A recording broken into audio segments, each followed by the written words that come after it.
Food ക്ലബിലേക്ക് എല്ലാവർക്കും സ്വാഗതം. ഇന്ന് നമ്മൾ തയ്യാറാക്കാൻ പോകുന്നത് ഫുൽക്കയാണ്. അതെങ്ങനെയാണ് തയ്യാറാക്കണമെന്ന് നോക്കാം. അത് 5 ആണ് ഉണ്ടാക്കാൻ പോകുന്നത്. ഫുൽക്ക ഉണ്ടാക്കാൻ ആവശ്യമുള്ള സാധനങ്ങൾ ഇതിപ്പോൾ ഞാനിവിടെ ആശീർവാദിൻ്റെ ഹോൾ വീറ്റ് ആട്ടയാണ് എടുത്തേക്കണേ. 1 kg പാക്കറ്റാണ്. അപ്പോൾ ഇതിൻ്റെ ഒരു 1/4 ഭാഗം ഞാൻ എടുക്കുന്നുള്ളൂ. പിന്നെ വെള്ളം വേണം, നമുക്ക് ഉപ്പ് വേണം, പിന്നെ നെയ്യ് വേണം. ഇത്ര സാധനങ്ങൾ മതി ഫുൽക്ക ഉണ്ടാക്കാൻ. ഞാൻ ഇവിടെ 1/4 ഭാഗം ആട്ട എടുത്തിട്ടുണ്ട്. ഇതിലേക്ക് ഇനി നമുക്ക് കുറച്ച് ഉപ്പിടാം. കുറേശ്ശെ വെള്ളം ഒഴിച്ചിട്ട് കുഴച്ചെടുക്കാം. ഇത് അധികം ലൂസാക്കാൻ പാടില്ല, കുറച്ചാദ്യം വെള്ളം ഒഴിച്ചിട്ട് നമുക്കിത് കുഴച്ചെടുക്കാം.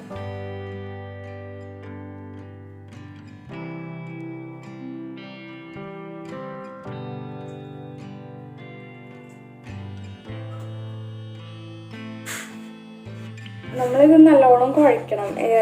നല്ലോണം കുഴച്ചില്ലെങ്കിൽ ഇത് ഫുൽക്കാന്ന് വെച്ചാൽ നല്ലോണം ഇങ്ങനെ പൊന്തി വരും. നമ്മൾ സ്റ്റൗവിൽ വെച്ച് എന്താ പറയുക, പൊള്ളിച്ചെടുക്കുക, അതിനാണ് ഫുൽക്ക എന്ന് പറയാം. അപ്പോൾ അങ്ങനെ ചെയ്യണമെങ്കിൽ നന്നായിട്ട് കുഴക്കണം, അല്ലെങ്കിൽ അത് പൊന്തില്ല. ഇതിൻ്റെ നനവ് ഇതാണ്, ഈ ഒരു കൺസിസ്റ്റൻസിയിലാണ് നമ്മൾ കുഴച്ചെടുക്കേണ്ടത്. അപ്പോൾ നല്ലോണം കുഴച്ച് സോഫ്റ്റാക്കി എടുക്കണം.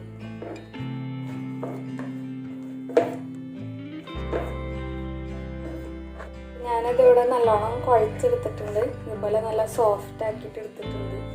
നമുക്കിത് ചെറിയ ചെറിയ ബോൾസ് ആക്കിയിട്ട് ഉരുട്ടി വെക്കാം.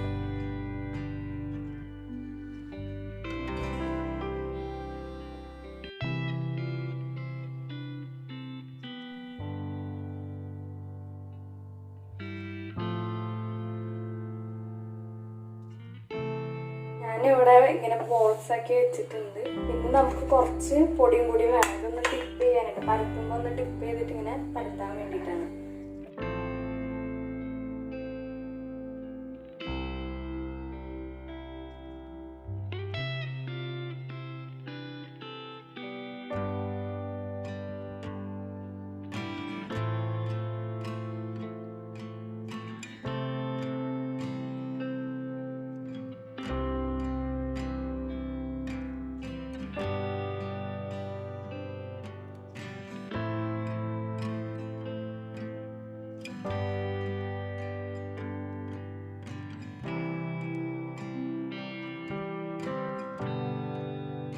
ഞാനിതൊരു ഫുള്ള് പരത്തിയെടുത്തിട്ടുണ്ട്. ഇതുപോലെ നല്ല തിന്നായിട്ട് പരത്തണം, ഒറ്റയ്ക്ക് പരത്താൻ പാടില്ല. എല്ലാ സൈഡും ഒരേപോലെ തിന്നായിട്ട് പരത്തണം.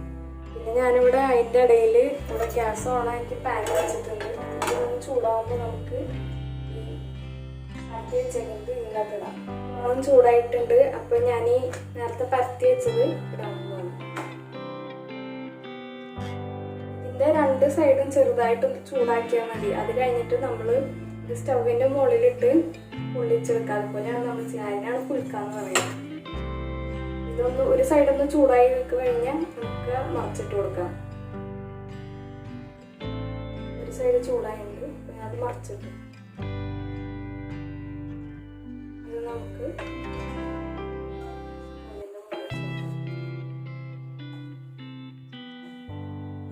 അധികം നേരം വെക്കാൻ പാടില്ല, അല്ലെങ്കിൽ കരിഞ്ഞു പോകും. ഇതിങ്ങനെ പൊന്തി വന്നിട്ടുണ്ട്.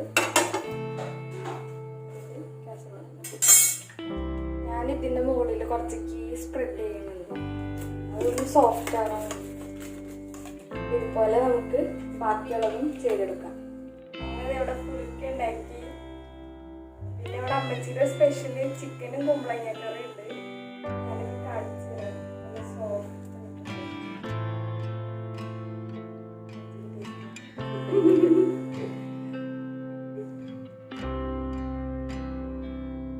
നല്ല സോഫ്റ്റ് ആയില്ലേ. എല്ലാവരും ഞങ്ങളുടെ